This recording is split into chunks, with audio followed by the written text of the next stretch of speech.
Shalom Bapak Ibu Saudaraku, kita bersyukur Tuhan pertemukan kita di Senin pagi ini. Itu adalah anugerah dan berkat dari Allah buat saudara dan saya. Mari sebelum jauh kita melangkah menyusuri hari pertama di minggu ini.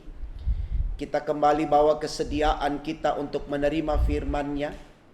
Dengan berharap firman Allah di pagi hari ini semakin mengokohkan iman kita untuk bersedia melakukan apa yang menjadi tanggung jawab kita dengan baik dan benar seturut dengan kehendak Tuhan.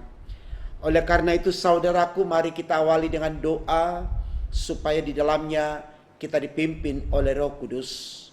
Mari kita berdoa. Tuhan Yesus, terima kasih kami ada di hari pertama di minggu ini. Kami yang datang menyembah Engkau lewat kesediaan kami untuk menerima firman-Mu.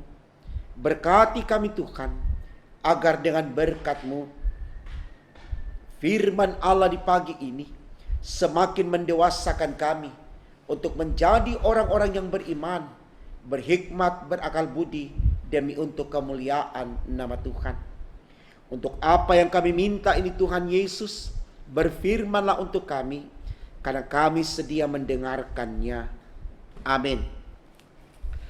Saudaraku, bacaan Alkitab kita di Senin pagi ini terambil dari kitab Yesaya 52 ayatnya yang ke-13 sampai dengan 15. Demikian firman Allah, hamba Tuhan yang menderita.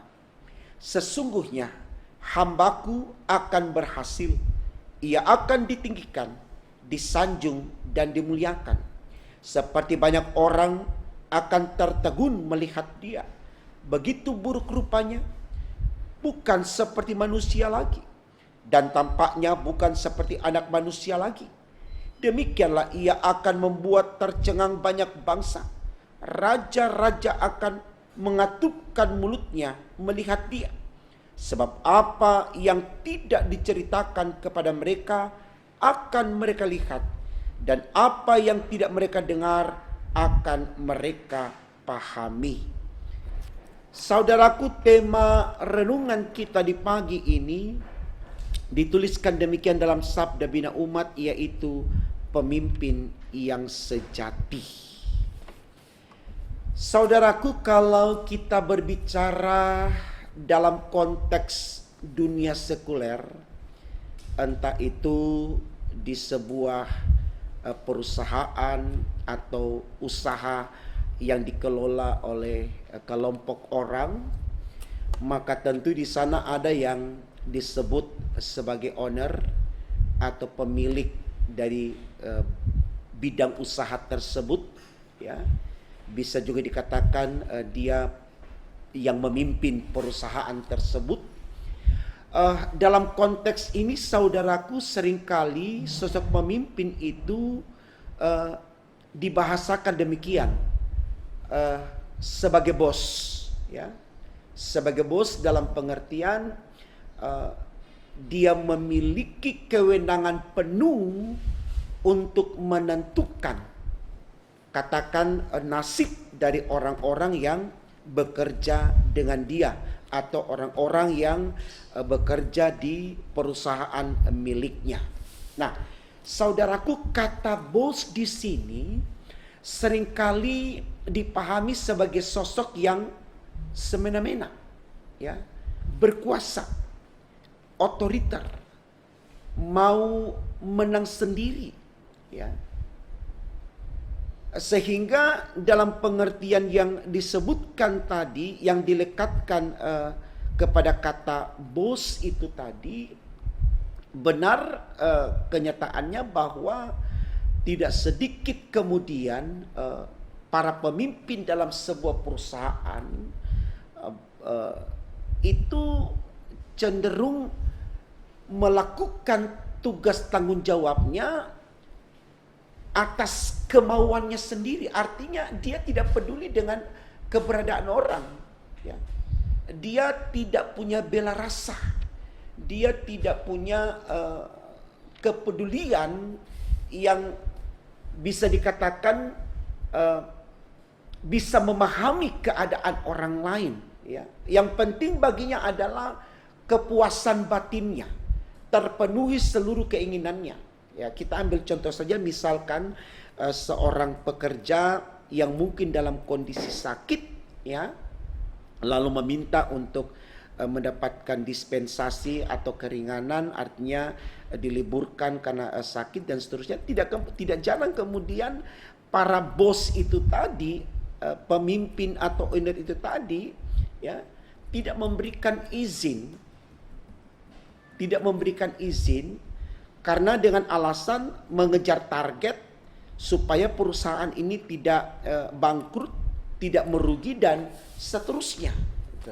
Ya, artinya bagi dia yang penting usahanya ini tetap stabil. Ya. Nah, bisa dikatakan saudaraku, ya, bos ini tidak mau menderita. Bos ini tidak mau mengalami sesuatu yang menyulitkan hidupnya nantinya. Sehingga dalam konteks ini dia tidak peduli dengan apa yang dialami oleh orang-orang yang dia pekerjakan. Baginya yang penting dia terbebas dari penderitaan itu loh, ya. Ya, walaupun mungkin tidak semua, ya, para owner di sebuah perusahaan bersikap demikian, tapi kecenderungan itu sangat menonjol sekali, Bapak Ibu Saudaraku. Ya. Kita tidak mengklaim perusahaan A, B, C, D, tapi ini kita berbicara tentang realitas yang ada. Kalau sudah menjadi bos itu sulit dia turun ke bawah untuk memahami kondisi anak buahnya, keadaan ekonomi anak buahnya, keadaan fisik anak buahnya, ya, keadaan sosial anak buahnya, gitu loh. Yang dia minta adalah bagaimana anak buahnya terus memberikan keuntungan kepada perusahaan tersebut, ya. Nah, saudaraku, ini menarik untuk kita renungkan. Artinya gini, apakah konteks ini ketika kita berbicara, ya, dalam konteks spiritual, tadi sekuler, sekarang spiritual, konteks keimanan, haruskah juga tampil sosok pemimpin, ya, sosok pemimpin dalam sebuah komunitas anak-anak Tuhan, katakan gereja, yang otoriter, egois, serakah, tidak peduli dengan nasib umat. Yang penting dia mendapatkan keuntungan yang banyak, ya.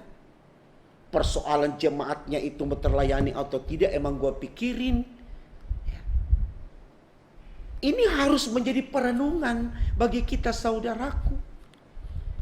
Karena Allah tidak menempatkan kita di konteks spiritual menjadi pribadi yang demikian.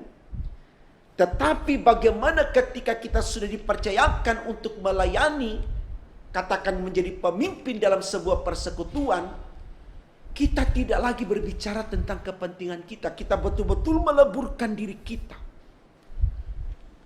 melakukan tugas kita. Di sana sudah ada penyangkalan diri dari kita. Artinya kita sudah buang semua kepentingan kedagingan kita. Betul-betul yang kita layani di sini adalah Tuhan. Ya.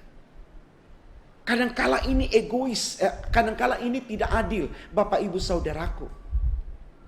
Seakan-akan kita tidak lagi harus memikirkan bagaimana soal makan kita, bagaimana soal pendidikan anak-anak dan seterusnya.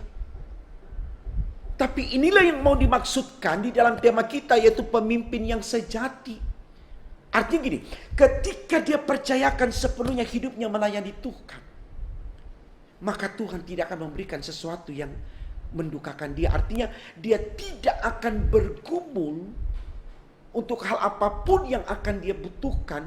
Mungkin dia tidak ada dalam kelimpahan, tapi pasti dalam kecukupan. Amin. Tuhan sudah katakan dalam Injil Matius pasal 6 ayat 33. Carilah dahulu kerajaan Allah dan kebenarannya, maka semuanya akan ditambahkan bagimu. Burung di udara tidak menanam tapi menuai.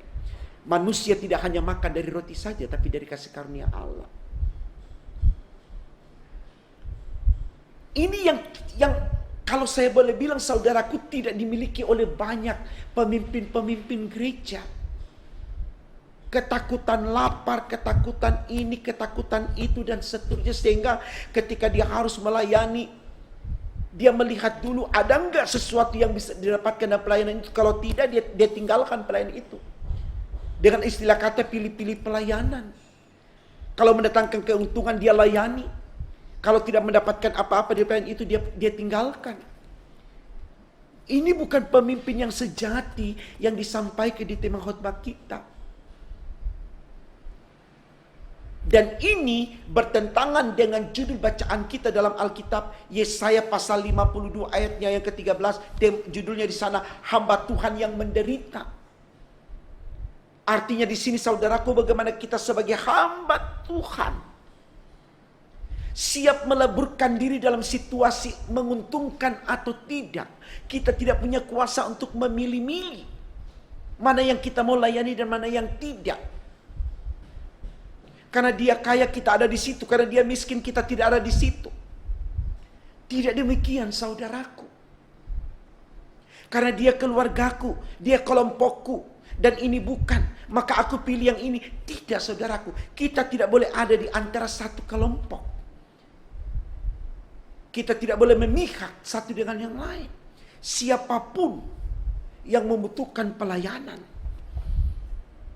kita harus layani. Itu dikatakan pemimpin yang sejati. Dia tidak berbicara tentang dirinya. Apa yang terjadi saudaraku kalau kita menjadi pemimpin yang sejati dan hamba Tuhan yang menderita, seperti judul bacaan kita dikatakan ayat 3 Lot begini. Sesungguhnya hambaku akan berhasil, ia akan ditinggikan, disanjung dan dimuliakan. Itu ya. Kita tidak akan terjebak dengan pikiran-pikiran yang lahiriah. Ketakutan-ketakutan untuk tidak mendapatkan uang, untuk tidak mendapatkan makanan. Layani saja Tuhan saudaraku. Ada banyak cara Tuhan untuk memberikan apa yang kita butuhkan. Yang pasti kita tidak dalam kelimpahan, tapi pasti dalam kecukupan. Amin. Itu yang penting. Karena kalau melimpah pun, toh kalau kita tidak juga bisa makan, mubasir, ibarat makanan, kita hanya mampu makan 1 piring, tapi Tuhan kasih 20 piring. Apa? 19 piring ini untuk apa? Terbuang percuma.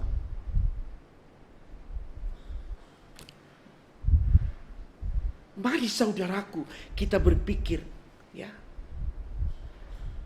untuk benar-benar kita ada di dalam kepemimpinan yang diinginkan oleh Allah. Khotbah-khotbah yang lalu saya katakan, kita semua ini adalah pemimpin, bukan cuma pendeta saja, bukan cuma majelis saja. Kalau kita bicara konteksnya gereja, semua kita ini adalah pemimpin. Pimpin diri kita untuk benar-benar mau mengabdi kepada Allah. Jangan pernah memikirkan untung atau rugi saudaraku. Jangan. Karena ketika kita sudah menjadi anak Tuhan, itu berkat sempurna untuk kita. Amin. Karena kita pasti diselamatkan. Tidak ada yang kemudian bisa kita dudukkan lebih penting daripada selamat. Tidak ada. Keselamatan itu sesuatu yang paling penting dalam hidup ini saudaraku. Jangan pernah bantah itu. Karena keselamatan artinya kita dibawa ke sorga. Jadi mari kita betul-betul hadirkan diri kita di totalitas hidup kita. Bukan untuk memikirkan kesenangan kita saja. Tapi kita bersedia memberi diri untuk mengabdi kepada Allah. Dalam setiap perkara yang ada. Tetap setia memimpin diri kita. Supaya kita yang melayani Tuhan. Di ayat 13 dikatakan di sana, kita akan berhasil, kita akan ditinggikan, kita akan disanjung, dan kita akan dimuliakan. Itulah pemimpin yang sejati, dan itulah hamba Tuhan yang menderita. Ebed Yahweh, hamba Tuhan yang menderita. Dan itu dilakoni oleh Yesus. Dia rela menderita dalam kesetiaannya sebagai sang pemimpin.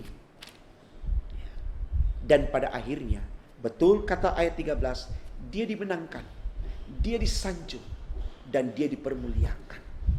Mari semangati diri kita untuk menjadi pemimpin yang sejati, betul-betul hanya berkarya untuk mempermuliakan nama Tuhan. Tuhan memberkati firman-Nya. Amin. Mari kita berdoa, saudaraku. Terima kasih Tuhan, karena Engkau sudah memberkati kami di pagi hari ini. Lewat firman-Mu kami diajarkan bagaimana untuk mengenali diri kami, bahwa kami orang-orang kepercayaan Tuhan yang harus memimpin diri kami, supaya kami bisa memimpin orang lain untuk hidup takut akan Tuhan.